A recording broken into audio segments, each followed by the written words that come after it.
ॐ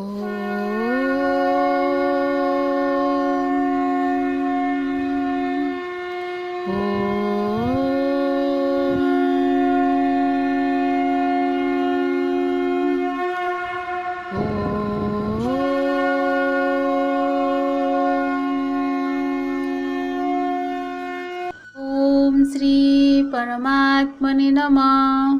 प्रणाम। गुरुगीता चैनल को आपण मानक स्वागत। पूर्व श्लोकर व्याख्या भगवान सृष्टिचक्र विषय वर्णना कले। सृष्टिचक्र अनुसार मनुष्य निज निजर कर्तव्य कर्म ठीक भाव में करवा उचित, कारण यह ही मनुष्यर यज्ञ बोली बुझाइले। जितेबले मनुष्य माने भगवतमुखी हो जाती से माने ध्यान रे ही रहिबा को भल पाती और कर्म न करने को महत्व दियंती। एपरी कर्म बंधन मुक्त हो गले बहुत गुड़ाए समय मिलଯିव प्रभुंकर चिंतन मनन पाई बोली भावती, किंतु भगवान सेपरी करने को बारण करिसेंती और निंदा करिसेंती मध्य। भगवान कहिसेंती कर्म सहित कौनसी संबंध न रखी केवल कर्म करि जाओ। कर्म सहित संबंध अर्थ है जदि जड़े डाक्तर रोगी सेवा करू करू सबुबले भाविबे और कहिबे मु जड़े डाक्तर तेबे से डाक्तर सहित एक संबंध होइजिवो और मृत्यु पर्यंत आत्मा कौन बुझीपारेनि। संबंध को मानि नहीं भगवान पुणी तांकु पठाइबे मर्त्यलोक जाओ आउ थरे शिखी आस पर्पज ऑफ लाइफ कौन। संसार है प्ले स्कूल। बाहा हेबा, चाकरी करिबा, घर करिबा, पुओ झियो बाहा करिबा, एपरी सबू हेउची प्ले स्कूल रो खेल। आमे तो पाठ पढ़ा को आसीचे ना, निजर चिन्मय सत्ता को बुझा को आसीचे। अंतर्मुखी होई प्ले स्कूल रे खेली खेली अर्थात संसार रे रही कर्तव्य कर्म करू करू साधना रो समाधि आड़ को अग्रसर हेबा और अंधकार रो आलोक आड़ को आगे चलिबा। यापरे भगवान आमको श्लोक 16 रे कौन बुझाउछंती देखिबा।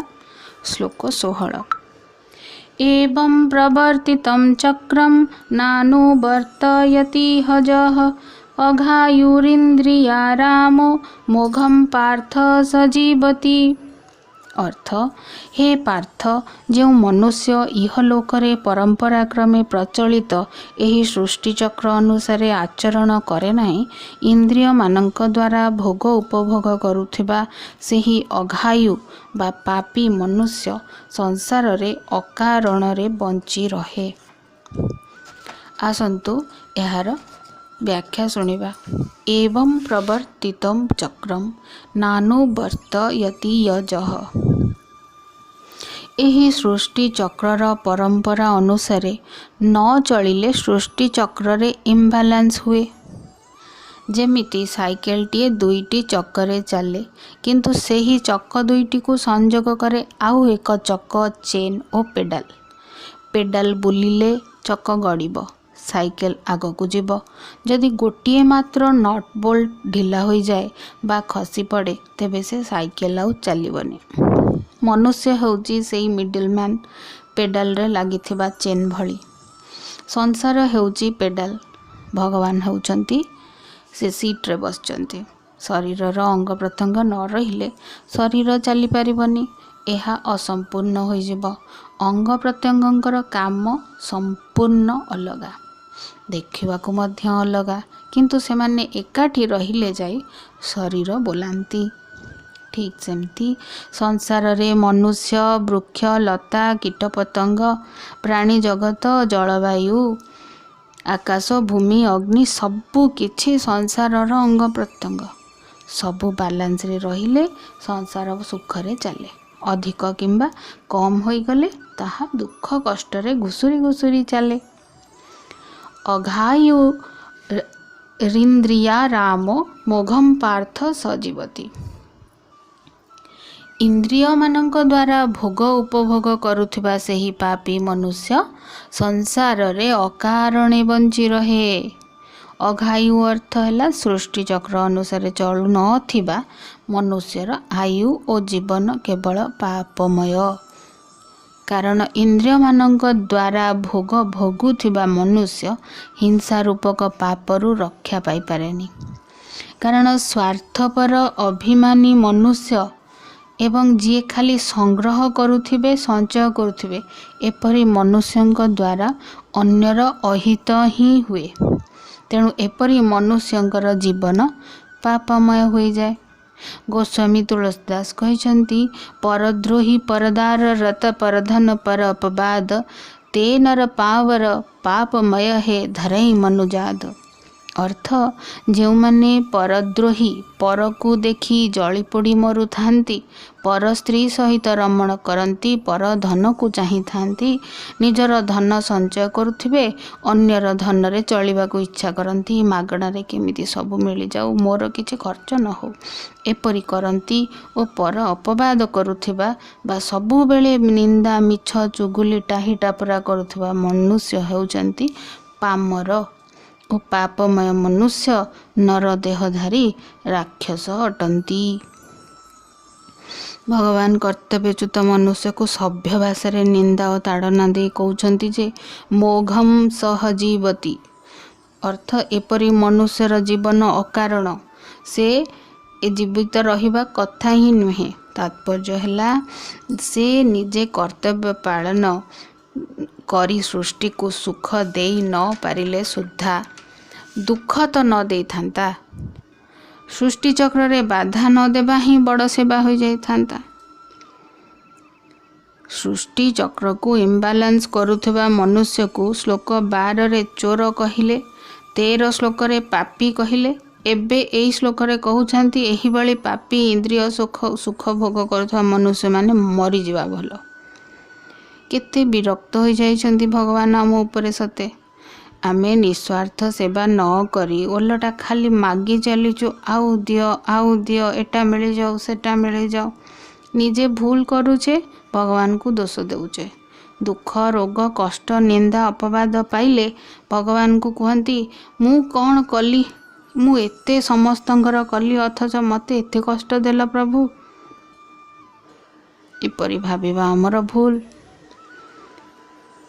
एहा परे श्लोक रे भगवान से ही मनुष्य मानकर प्रशंसा करिसेंती जो माने निजर कर्तव्य पालन करी संसार रु संबंध विच्छेद कर देइछंती। आसंतु सुनिबा श्लोक 17। जस्त्वात्मरतिरेव स्यादात्मतृप्तश्च मानव आत्मन्येव च सन्तुष्ट तस्य कार्यं न विद्यते। अर्थात किंतु जेउ मनुष्य निज ठारे ही रमण करे एवं निज ठारे ही तृप्त और संतुष्ट रहे ता पाई कौनसी कर्तव्य नाही। आसंतु यार व्याख्या सुनिबा। जस्त्वात्मरतिरेव स्यादात्म तृप्तश्च मानव। अर्थ जेउ मानव निज ठारे ही रमण करे ओ निज ठारे ही तृप्त रहे। आमे समस्ते अनुभव करिचे आमको संसार भोग वस्तु केभे हेले परमानेंट खुशी देइनी। सबु क्षणिक खाद्य भोजन आमको परमानेंट तृप्ति दिएनी। पुणी किछि खाइबा को इच्छा हुए, धन दिएनी। कौनसी रिलेशन मध्य आमको तृप्ति की संतुष्टि दिएनी।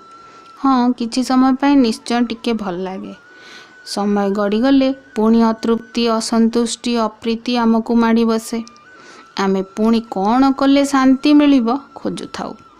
ए संसार आमको केवल अभाव ही दिए। अभाव हेबा मात्रे कामना जात हुए। कामना करिबा परे वस्तु मिली गले आउ एक अभाव सामना को आसे, पुणी नूतन कामना करा जाए। पूर्व कामना पूर्ण हेबा परे ओ नूतन कामना जात हेबा मझिरे जो समय थाए सेही समय टिकक निष्काम भाव रहे एवं शांति और सुखर अनुभूति हुए। सेही सुख शांति को भूल रे आमे मानी नहींचे जे एई सुख शांति आमको संसारर वस्तु ही देला। तेणु संसार सहित गोटे बड़ रिलेशन हो जाए। आमे अटैच्ड हो जाऊ वस्तु पद प्रतिष्ठा प्रशंसा पैसा सहित।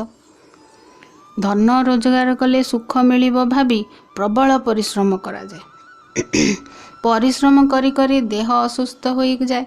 शरीर सुस्थ न रहिले राजमहल रे सबु सुख सुविधा मिलिले मध्य ताको भोग करी हुएनी, तेणु दुख आसे। ଏହା ହିଁ ସଂସାରର ଚକ୍ର। ଅଭାବରୁ କାମନା, କାମନାରୁ ଦୁଃଖ, ଏହି ସବୁ ଚକ୍ରରୁ ଆମକୁ ମୁକ୍ତି ପାଇବାକୁ ପଡ଼ିବ। ତେଣୁ ଯଦି ସଂସାରରୁ ହିଁ ରିଲେସନ୍ କଟ୍ କରି ଦିଆଯାଏ ତାହେଲେ କ'ଣ ରହିବ? କେବଳ ମୁଁ ବା ମୁଁ ଆତ୍ମ ସ୍ୱରୂପ। ଏହି ଆତ୍ମ ସ୍ୱରୂପକୁ ଥରେ ଦେଖି ସାରିଲା ପରେ ସଂସାର କେବେ ଭଲ ଲାଗିବନି। ସଂସାରର ବିଧିବିଧାନ ସବୁ ପ୍ଲେ ସ୍କୁଲର ଖେଳ ଭଳି ଲାଗିବ। ଜଣେ କର୍ତ୍ତବ୍ୟନିଷ୍ଠ ବ୍ୟକ୍ତି ନିଜର କର୍ତ୍ତବ୍ୟ କରୁ କରୁ ନିଜର ସ୍ୱରୂପର ଧ୍ୟାନ କରନ୍ତି। ଅନ୍ତଃକରଣ କିପରି ଶୁଦ୍ଧ ହେବ ସେହି ଚିନ୍ତାରେ ରୁହନ୍ତି। ଅନ୍ତଃକରଣ ଶୁଦ୍ଧି କରିବା ହେଉଛି ସାଧନା ଓ ନିଜ ସ୍ୱରୂପରେ ବ୍ରହ୍ମ ଦର୍ଶନ କରିବା ହେଉଛି ସିଦ୍ଧି। ଆତ୍ମନ୍ୟେବ ଚ ସନ୍ତୁଷ୍ଟସ୍ୟ କାର୍ଯ୍ୟ ନ ବିଦ୍ୟତେ, ଅର୍ଥ ନିଜଠାରେ ହିଁ ତୃପ୍ତ ଓ ସନ୍ତୁଷ୍ଟ ରହୁଥିବା ମାନବ ପାଇଁ କୌଣସି କର୍ତ୍ତବ୍ୟ ନାହିଁ। ବିଧିବିଧାନ ସବୁ ଯେଉଁ କରାଯାଇଛି ସେଥିରେ ମନୁଷ୍ୟକୁ ସାଧନା କରିବାକୁ ବାଧ୍ୟ କରାଯାଏ। ସାଧନା ହିଁ ମୂଳ କର୍ତ୍ତବ୍ୟ। ସେହି ସାଧନାର କର୍ତ୍ତବ୍ୟକୁ ମନୁଷ୍ୟ ଭୁଲିଯାଇ ସଂସାରର ପ୍ଲେ ସ୍କୁଲରେ ହିଁ ରହିବାକୁ ଚାହେଁ। ଦେବତାମାନେ, ପୂର୍ବପୁରୁଷ, ମୁନି ଋଷିଗଣ ଆମକୁ ବାରମ୍ବାର ଚେତାଇ ଦେଇଛନ୍ତି, ପ୍ଲେ ସ୍କୁଲ ଉପରକୁ ଉଠ, ସାଧନା କର, ଆତ୍ମସ୍ୱରୂପର ଦର୍ଶନ କର। ସବୁ କାମ କରୁ କରୁ ସ୍ୱରୂପକୁ ଦେଖୁଥାଅ। କାରଣ ମାନବର ବାସ୍ତବ ସ୍ୱରୂପ ହେଉଛି ନିତ୍ୟ ବା ପରମାନେଣ୍ଟ। ଏଠି କିଛି ଅଭାବ ନାହିଁ। ଏଠି ପରମ ଶାନ୍ତି, ପରମାନନ୍ଦ ସୁଖର ଅନୁଭୂତି ଥାଏ।